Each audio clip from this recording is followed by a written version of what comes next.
हाँ जी, last time हमने कर लिया था कि सीड ड्रिल क्या होती है और हम फनल से कैसे सीड शो करते हैं सॉइल के अंदर, ये सब हमने कर लिया था लास्ट वीडियो में। और अब हम करते हैं एडिंग मैन्योर और फर्टिलाइजर्स। मैन्योर और फर्टिलाइजर्स क्या होता है? देखो, मैन्योर होती है खाद, बोलते हैं इसको हिंदी में, क्या बोलते हैं? खाद बोलते हैं। मैन्योर खाद होती है और फर्टिलाइजर्स हमारा जो होता है वो उर्वरक होते हैं, वो रासायनिक केमिकल चीज़ों से मिलके बने होते हैं। ठीक है, इनके अंदर का डिफरेंस देख लेते हैं।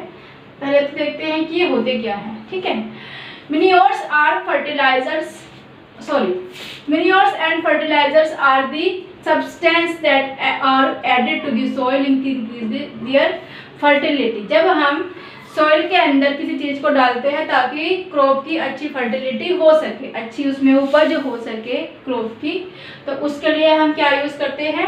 मैन्योर और फर्टिलाइजर्स को यूज़ करते हैं। क्या यूज़ करते हैं? मैन्योर और फर्टिलाइजर्स को यूज़ करते हैं। अब आगे आते हैं, देखो फर्टिलाइजर्स और मैन्योर दो अलग अलग चीज़ें होती हैं। ठीक है, वो आगे पढ़ेंगे। While manures are made by decomposers और ऑर्गेनिक सब्सटेंस। किससे बना होता है? डिकम्पोजर से बना होता है हमारा मैन्योर। देखो कैसे बनता है, जैसे कैटल्स वगैरह होती है, फेलोज होती है, इनका वेस्ट होता है, फिर डेड प्लांट होते हैं जो हम घर में जो पील्स होते हैं, फ्रूट्स पील्स होते हैं, वेजिटेबल्स पील्स होते हैं, और भी बहुत सारी चीज़ें होती है जो ऑर्गेनिक होती है, तो वो क्या होता है, वो डिकम्पोज हो जाती है, तो क्या बन जाता है? मैन्योर बन जाता है, और वो खेत में बनता है। ठीक है, एक पीरियड लगता है उसको, एक थोड़ा टाइम लगता है, तो वो वहाँ पे अपने आप ही कन्वर्ट हो जाता है, डिकम्पोज होता रहता है। ठीक है, fertilizer is made of inorganic chemicals. और जो फर्टिलाइजर्स होता है वो कैसे बनता है? इनऑर्गेनिक केमिकल से बनता है। उसमें क्या मिलाया जाता है? केमिकल मिलाया जाता है। ओके, उसमें क्या मिलाया जाता है? केमिकल मिलाया जाता है। नेक्स्ट आते हैं, अब इनके बीच का डिफरेंस देख लेते हैं। डिफरेंस बिटवीन मैन्योर और फर्टिलाइजर्स, इनके बीच का डिफरेंस क्या है? देखो, फर्टिलाइजर जो होता है, अभी बताया था, fertilizer is manufactured in organic salt. ये सॉल्ट की तरह होता है, मतलब जैसे सॉल्ट को हम फैक्ट्रीज में बनाते हैं वैसे ही इसको बनाते हैं, लेकिन ये क्रॉप के लिए होता है। तो फर्टिलाइजर्स इज मैन मेड। देखो, फैक्ट्रीज में बनता है, इसलिए कोई इंसान बनाता है उसको। ठीक है, और ये manure is a natural substance obtained by the decomposition of cattle Dang and plant residues. देखो क्या हो रहा है इसमें, जो मैन्योर है वो कैसे बन रहा है? उसका नेचुरल प्रोसेस है, और कैसे बनता है? वो डिकम्पोजिशन से बनता है। जो कैटल वगैरह का डंग होता है या फिर प्लांट, मतलब जो सड़े गले पदार्थ होते हैं हमारे, लाइक पेड़ पौधे खराब हो गए, वो हमने कूड़े में फेंक दिए तो वो डिकम्पोज हो गए। जो कैटल्स वगैरह का वेस्ट होता है उससे भी बनता है। ठीक है, क्या बनता है? मैन्योर बनता है। आगे चलते हैं। Fertilizer does not provide any humus to the soil. क्या होता है? फर्टिलाइजर सॉइल को कोई किसी भी तरह की ह्यूमस प्रोवाइड नहीं करता। ठीक है, और manure can be prepared in the manure provides lot of humus to the soil. जो मैन्योर होता है वो उससे ह्यूमस मिलता है सॉइल को। क्या मिलता है? ह्यूमस मिलता है। ओके, आगे आते हैं। Fertilizers are very rich in plant nutritions like nitrogen, phosphorus और पोटेशियम। देखो, फर्टिलाइजर्स जो होते हैं उनको वो मैन मेड है, मतलब उनको इंसान बनाते हैं फैक्ट्रीज में, इसलिए हम जितनी मात्रा में चाहे, जितनी क्वांटिटी में चाहे, उसके अंदर हम ये जो न्यूट्रिशंस हैं उनको ऐड कर सकते हैं। फॉस्फोरस को ऐड कर सकते हैं, नाइट्रोजन को, ठीक है, पोटेशियम को उसमें हम ऐड कर सकते हैं। बट ये क्या होता है? ये नेचुरल प्रोसेस है मैन्योर का। तो manure is relatively less rich in plant nutrition, मतलब जितना इसके कंपैरिजन में, फर्टिलाइजर के कंपैरिजन में हमारे पास मैन्योर में कम न्यूट्रिशंस होते हैं, बिकॉज ये एक नेचुरल प्रोसेस है, we can't add anything in it. ठीक है। हम उसके अंदर कुछ अपनी तरफ से ऐड नहीं कर पाते हैं, वो नेचुरल प्रोसेस है, वो नेचुरल मतलब नेचर से रिलेटेड है और अपने आप से डिकम्पोज होता है। जितनी भी न्यूट्रिशंस होती है उसके अंदर वो उसकी अपनी होती है, हम उसके अंदर कुछ भी एक्स्ट्रा नहीं देते, लेकिन यहाँ पे उसको हम कुछ ना कुछ एक्स्ट्रा दे सकते हैं, वो हमारे ऊपर डिपेंड करता है। ठीक है, अब इसको करो।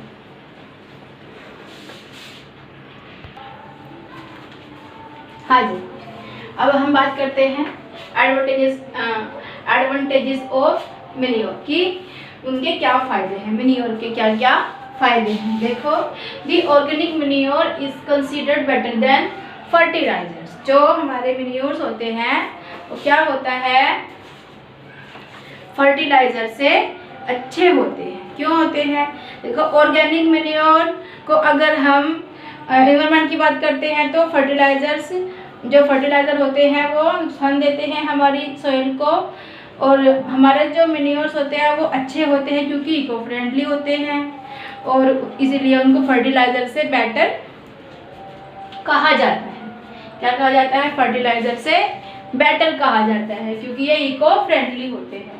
It enhance the water holding capacity of the soil. अब देखो, मिट्टी की जो वाटर होल्डिंग कैपेसिटी होती है उसको मेन्योर्स क्या करते हैं? इंक्रीज करते हैं, इनहेंस करते हैं, अच्छा करते हैं। क्या करते हैं?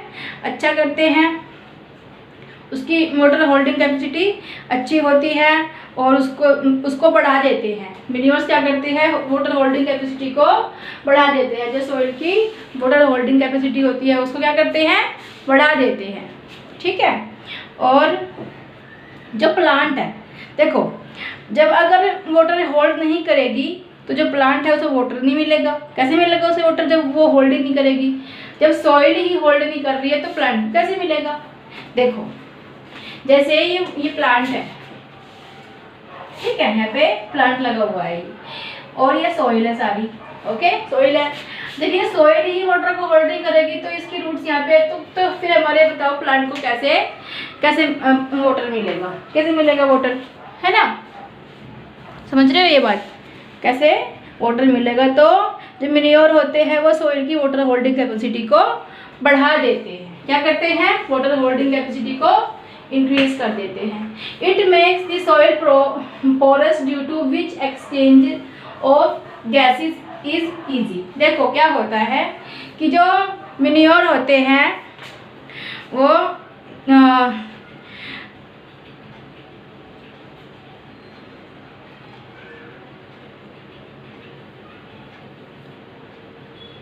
हाँ जी, जो मेन्योर होते हैं वो पोरस, सॉइल पोरस क्या होता है? देखो, जैसे हमारे में होते हैं ना, क्या बोलते हैं, जो पोर्स होते हैं वैसे ही सॉइल में भी होते हैं पोर्स। तो जब यदि हम डाल रहे हैं मेन्योर्स उसके अंदर, ये सॉइल है यहाँ पे पड़ी हुई, ये सॉइल है, ठीक है, इसके अंदर हमने मेन्योर डाल दिया, ऐसा ही हो जाएगा वो भी। तो क्या हो जाएगा कि उससे पोर्स जो होते हैं वो ओपन हो जाते हैं सॉइल के। ठीक है। It makes the soil pores due to which extend to gases easy. तो जो गैसेज होती है वो आसानी से इजीली चेंज हो सकती है। ओके, अब आगे आते हैं। It increases the number of friendly microbes. देखो, स्पेशली कहा गया है कि फ्रेंडली माइक्रोब्स अच्छे भी होते हैं, फ्रेंडली भी होते हैं और बेकार भी होते हैं। तो अच्छे जो फ्रेंडली माइक्रोब्स होते हैं उनके नंबर ऑफ क्वांटिटी बढ़ा देते हैं मेन्योर्स। ठीक है, आगे आते हैं। It improves the texture of soil. ये सॉइल का टेक्सचर अच्छा हो जाता है उससे। किससे? मेन्योर से जो सॉइल का टेक्सचर है वो अच्छा हो जाता है। कैसे हो जाता है? अगर देखो, जैसे क्या बोलते हैं, फर्टिलाइजर्स हैं। फर्टिलाइजर तो जो है वो यूज़ करते रहते हैं बार बार उसको, फर्टिलाइजर्स को हम क्या करें? यूज़ करें, तो क्या हो जाएगा? टेक्सचर खराब हो जाएगा और मेन्योर उसको अच्छा कर देते हैं। ठीक है, मेन्योर उसको अच्छा कर देते हैं।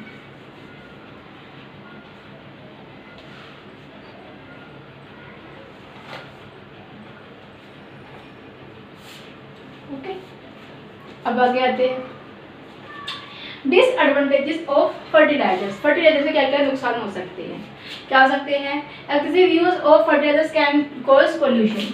देखो, जब हम इसमें न्यूट्रिशंस होते हैं, ये बात तो सही है कि न्यूट्रिशंस होते हैं, पोटेशियम होता है और नाइट्रोजन होता है, फॉस्फोरस होता है, ये सब तो होता है। लेकिन क्या है कि फैक्ट्रीज में बनाए जाते हैं, इसलिए क्या होता है, इसकी वजह से कॉज ऑफ पॉल्यूशन।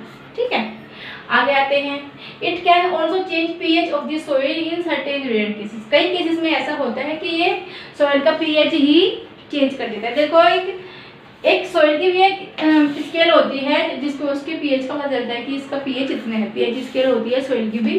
तो सॉइल की पीएच चेंज हो जाएगा सॉइल का, तो फिर उस पर जो हमारी क्रॉप है वो अच्छी नहीं होगी, वो क्या हो जाएगी, डैमेज हो जाएगी, खराब हो जाएगी। ओके, आगे आते हैं। Crop rotation. क्रॉप रोटेशन क्या है? Different crops are grown alternately to replenish with different nutritions. देखो होता है कि ये फसल के बाद वो फसल, मान लिया कि किसी फसल को उगाने में हमने देरी कर दी, वो लेट हो गई है, तो अब हम उसको नहीं उगा सकते, तो खाली तो नहीं छोड़ सकते ना पूरे खेत को, तो क्या करेंगे, कुछ और उगा देंगे उसके बदले में। This will be called crop rotation. आगे आते हैं इरिगेशन। बताया था इरिगेशन क्या होता है। ठीक है, इरिगेशन क्या होता है, वाटर करना। हम अपने प्लांट को वाटर भी करते हैं, अपनी क्रॉप को हम वाटर भी करेंगे। The supply of water to crop at different intervals is called irrigation. जब हम वाटर देते हैं अपनी फसल को तो क्या कहते हैं, उसको इरिगेशन कहते हैं। क्या कहते हैं, इरिगेशन। जब हम डिफरेंट इंटरवल्स, जब एक इंटरवल पे देते हैं, ठीक है, इंटरवल पे देते हैं, तब उसको क्या कहते हैं, इरिगेशन कहते हैं। The time and frequency of irrigation varies from crop to crop, soil to soil और सीजन टू सीजन। देखो इसमें क्या है, इसमें मैंने कहा गया है कि जब हम इरिगेशन करते हैं क्रॉप की, तो ध्यान रखा जाता है क्रॉप का। जैसे कि क्रॉप के ऊपर डिपेंड होता है कि उसको कितना पानी कब चाहिए, कितने टाइम ऑफ पीरियड के बाद चाहिए, मतलब कितना टाइम होना चाहिए उसके बीच में, 1 दिन 2 दिन 4 दिन 10 दिन, कितने डेज के बाद हमें उसमें पानी देना है रेगुलरली। ठीक है, आगे आते हैं सॉइल टू सॉइल। देखो सॉइल भी कई तरह की होती है, कहीं कहीं पे सैंडी सॉइल होती है जहाँ पे बहुत ज़्यादा रेत होता है, कहीं पे अच्छी होती है क्लेसी होती है, कहीं पे क्ले जैसी होती है, और चिकनी मिट्टी जिसको बोलते हैं, रेतीली मिट्टी होती है, चिकनी मिट्टी होती है, हर तरह की, मतलब कई तरह की होती है। तो उसी के अकॉर्डिंग हमें पानी देना होता है। अगर देखो रेतीली मिट्टी है, कहीं पे रेतीली सॉइल है, तो क्या करेंगे, उसको पानी देंगे, जल्दी उसको ऑब्जर्व कर लेगी। लेकिन जब चिकनी मिट्टी होती है तो उसमें कुछ टाइम पीरियड के लिए वाटर जो होता है वो रुक जाता है, वो उसको तुरंत ऑब्जर्व नहीं करती। ठीक है, आगे आते हैं सीजन टू सीजन। अब देखो जैसे समर में है इवेपोरेट वाटर जल्दी हो जाता है, तो जल्दी जल्दी पानी देना होता है। विंटर्स में है जल्दी इवेपोरेट नहीं हो पाता, इसलिए आराम से देते हैं, उसमें कई दिनों को गैप दे के देते हैं। और रेनी सीजन में तो ऑलरेडी रेन हो जा रही है, तो उसमें क्या ही पानी देंगे हम। ठीक है, तो फिर भी देते हैं, लेकिन एक लंबा गैप हो जाता है उसके बीच में। आगे आते हैं। To maintain the moisture of the soil for healthy crop growth field have to be watered regularly. तो क्या होता है कि मेंटेन करने के लिए, मेंटेन दी मॉइस्चर को मेंटेन रखने के लिए, जो सॉइल का मॉइस्चर है उसको मेंटेन रखने के लिए, तो ताकि हमारी जो क्रॉप है उसकी ग्रोथ अच्छी हो, हेल्दी हो, तो खेतों को रेगुलरली हमें पानी देना चाहिए। ये नहीं है कि हमने दे दिया जी और भूल गए दे के, अब पता नहीं कब देंगे, तो प्लांट्स क्या हो जाएंगे, सूख जाएंगे, वो डेड हो जाएंगे। ठीक है, करो इसको। अब देखो इरिगेशन अगर अच्छी नहीं होगी तो हमारी जो क्रॉप है वो भी अच्छी नहीं होगी, वो अच्छी हो जाएगी, नहीं हो जाएगी। तो सोर्स ऑफ इरिगेशन। अब इरिगेशन हम कैसे करते हैं, कैसे करते थे ट्रेडिशनली, कैसे करते थे, अभी मॉडर्न ज़माने में कैसे करते हैं, हम इनके बारे में पढ़ेंगे। ठीक है, सोर्स ऑफ इरिगेशन क्या था, 2 तरह के होते थे, मॉडर्न मेथड जो अभी है और ट्रेडिशनल मेथड जो कहीं कहीं अभी भी है, लेकिन जो पहले से होता आ रहा है, स्टार्टिंग से हमारे यहाँ पे, जब से यहाँ पे क्रॉप्स ग्रो की जा रही तब से ये हो रहा है। क्या है, पहले इसको देख लेते हैं। इरिगेशन मेथड्स में क्या होता था, कैटल्स एंड ह्यूमन लेबर, मतलब एज अ लेबर काम करते थे कैटल्स, मवेशी या फिर कोई भी लेबर लगाने लेते थे, तो वो काम करते थे उसमें कोई ट्रैक्टर वगैरह का यूज़ नहीं होता था। They are cheaper but less efficient, मतलब ये सस्ते तो होते थे लेकिन ये उतने इफेक्टिव नहीं होते थे, उनमें टाइम ज़्यादा लगता था, वाटर कम मिलता था क्रॉप को, ठीक है, ये सब होता था। अब देखो फर्स्ट था पुली सिस्टम था मोट का, ठीक है, ऐसे खींच के पानी डालते थे उसमें। दूसरा था चेन पंप, वो भी वैसे ही था, ढेकली होता था ढेकली होता था। और रोहट, जो ये भी लेवल सिस्टम होता था, जैसे रोहट होता था तो एक इस तरह से एक राउंड शेप में, एक फील्ड में एक राउंड शेप बना देते थे, और यहाँ पे एक हम कोई भी वुड का कोई भी लोग यहाँ पे हमने ऐसे खड़ा कर दिया, ठीक है। तो उसके साथ में एक कोई भी हमने मवेशी ले लिया, मवेशी मतलब कोई भी ओक्स ले लिया या फिर बफेलो ले लिया, तो उनके ऊपर उसको रख देते थे, और ये जो बफेलो होता था ये उसको खींचता था, ऐसे ऐसे आगे आता था आगे आता था। तो यहाँ से कुछ सिस्टम यहाँ पे जुड़ा हुआ होता था, और फिर ऐसे वो ऐसे मतलब राउंड होता था, और उसके ऊपर कुछ लगा होता था जिसमें वाटर भर के वो आता था, और यहाँ पे वाटर को डाल देता था, मतलब ऐसे वो वाटर भर के लेके नीचे से आ रहा है आ रहा है आ रहा है आ रहा है, यहाँ पे लैंड है हमारा, और यहाँ पे दोनों वाटर को डाल दिया तो ये क्रॉप में जा रहा है, फिर से ये आ रहा है, इसका क्रॉप ये तो खाली हो गया, फिर ये भर के लेके ऐसे आता था। तो ये सिस्टम होता था इसका रोहट, ठीक है। आगे समझते हैं। देखो मॉडर्न मेथड क्या होता था, मॉडर्न मेथड क्या होता है, यूजिंग पंप, पंप को यूज करते हैं to lift water. Pumps can be powered by diesel, biogas, electricity और सोलर सिस्टम। अब हम इन सबको यूज करने लगे हैं, इलेक्ट्रिसिटी से चलता है, मोटर को चला देते हैं, क्योंकि जो हमारे घर में पानी आता है वो भी कैसे आता है, बाय मोटर आता है। मोटर को किससे चलाते हैं, इलेक्ट्रिसिटी से चलाते हैं, ठीक है। वैसे ही जो फील्ड जो फार्मिंग करते हैं, जो फार्मर्स होते हैं वहाँ पे वो लोग क्या करते हैं, वो लोग सोलर सिस्टम, सोलर पैनल को भी यूज कर लेते हैं, ठीक है। सोलर एनर्जी को यूज करते हैं, इलेक्ट्रिसिटी को यूज करते हैं, बायोगैस को यूज करते हैं और डीजल को यूज करते हैं। ओके, नेक्स्ट आते हैं। तो ये जल्दी हो जाता है ट्रैक्टर्स वगैरह से या फिर मोटर से, ये जल्दी आता है, ये इतना टाइम नहीं लगता। हाँ थोड़ा खर्चा होता है, ये चीप नहीं होता, लेकिन ये मतलब हमारे टाइम को भी बचाता है और हमारी जो मेहनत है उसको भी बचाता है, काफ़ी हेल्प मिलती है इससे। आगे आ जाते हैं।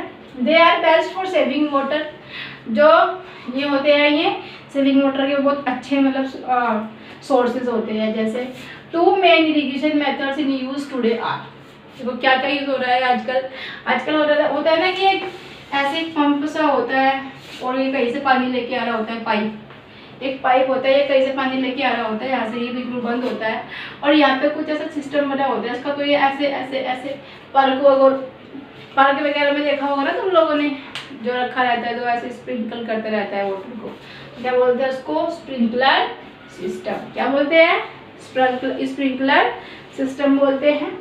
और एक होता है ड्रिप इरिगेशन। अब ड्रिप इरिगेशन क्या है, ये तो हो रहा है, ये तो ऐसे ऐसे ऐसे पानी डाल रहा है, फिर इधर हो जाएगा, फिर इधर पानी डालेगा, उधर डालेगा, फिर इधर हो जाएगा, फिर यहाँ पे डालेगा, उधर डालेगा, ऐसे ये पानी स्प्रिंकल रेन की तरह बरसता रहता है, ठीक है।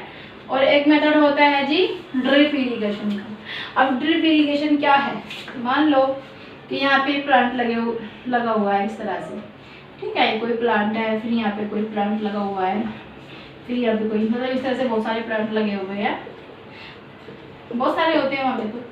तो ये क्या होता है कि वहाँ से जहाँ से वाटर मिल रहा है वहाँ से पाइप इस तरह से आते हैं, ये पाइप हो गया, ठीक है। और इनमें क्या होता है, इनमें यहाँ पे होल होते हैं, छोटे छोटे होल होते हैं। होल होने की वजह से जो पानी होता है, जो वाटर होता है, वो बूंद बूंद बूंद बूंद इनकी रूट्स में ही गिरता रहता है। कहाँ गिरता रहता है, इनकी रूट्स में ही गिरता रहता है। और रूट्स में गिरने की वजह से पानी वेस्ट नहीं होता, वाटर की वेस्टेज कम होती है और ये काफ़ी वाटर सेविंग वाटर के काफ़ी अच्छे दो सोर्सेज है। तो हम कह सकते हैं कि जो ड्रिप इरिगेशन में सबसे अच्छा लगा मुझे तो भाई। देखो बिल्कुल ये नहीं, अब देखो जैसे तुम कहीं चले जाओ, कोई रोड धो रहा है अपनी, मतलब रोड धो रहे हैं, जो रोड होती है घर के सामने वाली, उसको धोते हैं वाटर से, ऐसे पाइप मार के ऐसे एक घंटे तक ऐसे लगे रहते हैं, खींचते रहते हैं। तो दे डोंट नो दैट कि वो वेस्टेज कर रहे हैं। कोई उनसे बोल दे कि तुम वेस्ट कर रहे हो वाटर का, लड़ने के लिए आएंगे तुम्हारे साथ, है ना, होता है ऐसा गाँव में भी, गाँव में भी होता है ना ऐसा, लेकिन जिसमें भी होता है, यहाँ पे भी हो जाता है, दिल्ली में भी हो जाता है कई बार ऐसा, लेकिन कोई समझता नहीं है इस बात को। मोटर की अहमियत नहीं पता चल रही है लोगों को। जब जाके देखो ना ऐसी जगहों पे जहाँ पे मोटर अवेलेबल नहीं है, तो पता चलता है बहुत जाने से। ठीक है, बाकी समझ में आ गया ना, ड्रिप इरिगेशन और तुम्हारा स्प्रिंकल सिस्टम है ना, समझ में करो।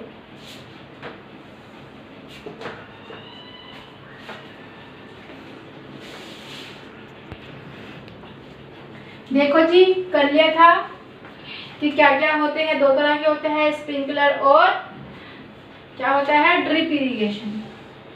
स्प्रिंकलर सिस्टम और ड्रिप इरिगेशन। अब क्या है इसमें, it has perpendicular pipe with rotating nozzle. देखो क्या होता है इसके अंदर, नोजल होते हैं, ये परपेंडिकुलर ऐसे होता है। ठीक है, परपेंडिकुलर मैथ्स में मैं कहा कि मैम मैथ्स कहाँ से ले आए आप, ये परपेंडिकुलर होता है एक इसमें। ठीक है, और इसके ऊपर एक रोटेटिंग नोजल होता है जो चारों तरफ ऐसे घूमता रहता है, चारों तरफ घूमता रहता है। जैसे कि ये है, इसके ऊपर एक नोजल लगा दिया तो ये ऐसे रोटेट करता रहता है, और रेन की तरह वो बारिश होती, मतलब रेन की तरह वाटर जो होता है वो प्लांट्स के ऊपर गिरता रहता है। तो क्या होता है, it has perpendicular pipe with rotating nozzle on top joint to the main pipeline. जो मेन पाइपलाइन से कहीं ना कहीं मेन पाइपलाइन है, वहाँ से कनेक्ट होता है। इसके ऊपर एक रोटेटिंग वाला नोजल्स लगे हुए होते हैं। To regular intervals water flows through the main pipeline under pressure. तो प्रेशर से इसके अंदर वाटर आता रहता है और ये नोजल्स घूम के चारों तरफ अपने रेन करते रहते हैं। ठीक है, नेक्स्ट आता है, it escapes from relative nozzles and sprinkles on the crop like rain. अभी बताया कि बारिश जैसे होती है वैसे ये बारिश करता है ना, ऊपर से ऐसे रोटेट होता रहता है बार बार। आप लोगों ने देखा भी होगा, पार्क वगैरह में होता है ये। आगे आते हैं, ओपन यूज्ड इन वेटरिंग, जहाँ पे कहाँ पे होता है ये, देखो यूज इन कॉफी प्लांट्स के ऊपर, प्लांटेशन जो प्लांटेशन होते हैं उनके ऊपर, मतलब जो कॉफी प्लांट करते हैं तब होता है यूज, लॉन्स में यूज होता है। ठीक है, बेस्ट फॉर प्लेस वेयर, कहाँ पे होता है, जहाँ पे लैंड इज इवन, मतलब जो लैंड होती है वो ऊपर नीचे होती है, वो लैंड जो होती है वो ऊपर नीचे होती है। तो ये जगह रह के चारों तरफ रेन करता रहता है, तो सब प्लांट्स को वाटर मिल जाता है। ठीक है, आगे आते हैं, sufficient water is not available, जहाँ पे भरपूर पानी नहीं मिल पाता वहाँ पे हम इसको यूज़ करते हैं, स्प्रिंकलर सिस्टम को। ठीक है, स्प्रिंकलर सिस्टम को हम ऐसी जगहों पर यूज़ करते हैं जहाँ पे लैंड अनइवन होती है, या sufficient water is not available, जहाँ पे भरपूर मात्रा में पानी अब उपलब्ध नहीं होता। आज के टाइम पे तो कहीं भी नहीं है, लेकिन जहाँ पे बिल्कुल कम वाटर होता है वहाँ पे। आगे आते हैं ड्रिप इरिगेशन में। अब ड्रिप इरिगेशन क्या है, मैंने बताया था कि बूंद बूंद करके उसके रूट्स में पानी डालते हैं, ये पाइप होते हैं इस तरह के। ठीक है, water falls drop by directly near the roots of the crop की रूट्स में बिल्कुल वहीं पे पानी आके गिरता है, बूंद बूंद बूंद करके गिरता रहता है, वेस्टेज नहीं होती। There is no wastage of water at all, यहाँ पे वाटर की वेस्टेज नहीं होती है। बेस्ट प्लेस फॉर ड्रिप कहाँ पे होता है, availability of water is poor, जहाँ पे बहुत कम पानी होता है। Open use in watering fruit plants में यूज कर सकते हैं इसको। गार्डन्स एंड ट्रीज, गार्डन्स में यूज करते हैं और ट्रीज में यूज करते हैं किसको, ड्रिप इरिगेशन को। ओके, समझ में आया। अब आगे हम करते हैं और कि अभी करते हैं इसको करो, ठीक है करो।